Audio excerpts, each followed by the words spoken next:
銀業貿易場理事長張德熙就認為，黃金仍然處於牛市嘅階段，相信金價仍然有機會再上升。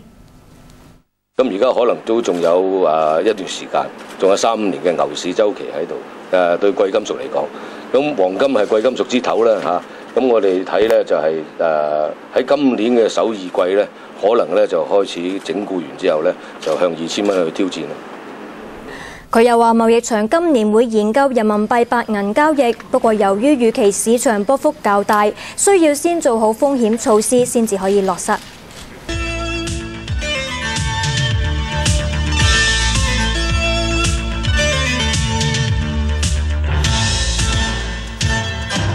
本港金市喺龍年首個交易日開出紅盤。解個金第一口價以每兩15,828蚊開出，較上日收市升340蚊。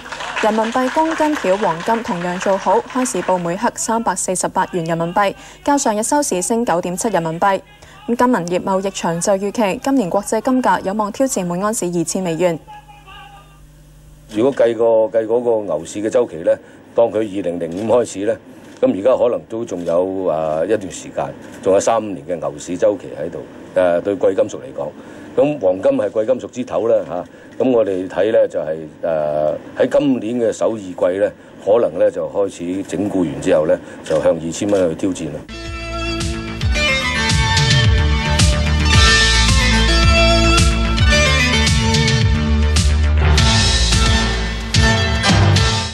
本港金市在龍年首個交易日開出紅盤，99金第一口價以每兩15,828元開出，較上日收市升340元。人民幣公斤條黃金同樣造好，開市報每克348元人民幣，較上日收市升9.7人民幣。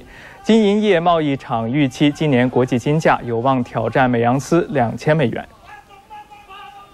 如果計嗰個牛市嘅週期咧，當佢2005開始咧，咁而家可能都仲有一段時間，仲有3-5年嘅牛市週期喺度。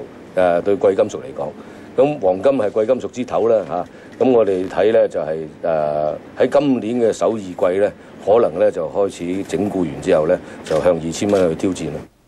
現貨黃金的賣出價是1715.2美元，99金是上漲342港元。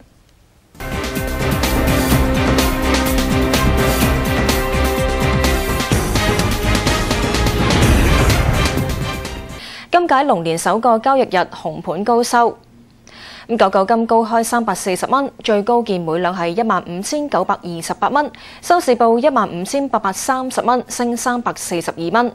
金銀業貿易場話，黃金牛市週期仲有3至5年，估計金價仲可以創新高。由李岸傑報導。15,828蚊。踏入龍年，金價都好似龍咁一飛沖天。99金紅盤高開340蚊，每兩報15,828蚊。金銀業貿易場話，黃金牛市週期仲有3年至到5年，估計今年金價會創新高，可以見每盎司2000美元。聯儲局尋日公佈咧，就係話維持到2014年都係低利率，咁啊低利率去到低過1厘，國際貨幣寬鬆政策咧，一定造成咧貴金屬成為咧一個保值同埋避險嘅投資工具咯，咁所以我哋估計黃金咧更加受到追捧。而喺舊年推出嘅人民幣公斤條，成交量平均每日4100幾公斤，成交額13億7000幾萬人民幣。張德熙相信未來金價回升，成交量會進一步增加。佢又話研究緊人民幣計價白銀，希望最快第3季推出市場。由於白銀市場薄弱，投機性大，金銀業貿易場會做好風險管理工作。有線電視記者李岸傑報導。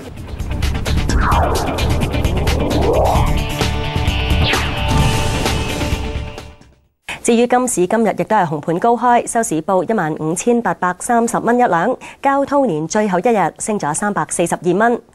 較早開市嘅情況就由湯麗紅報導。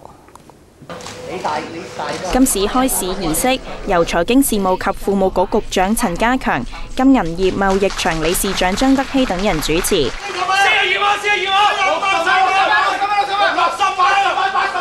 42龍年首個交易日第一口價由正副理事長以競價嘅方式開出，本港999金開市報15,828元一兩，較上週五嘅收市價高開340蚊，係連續第5年喺農曆年開出紅盤。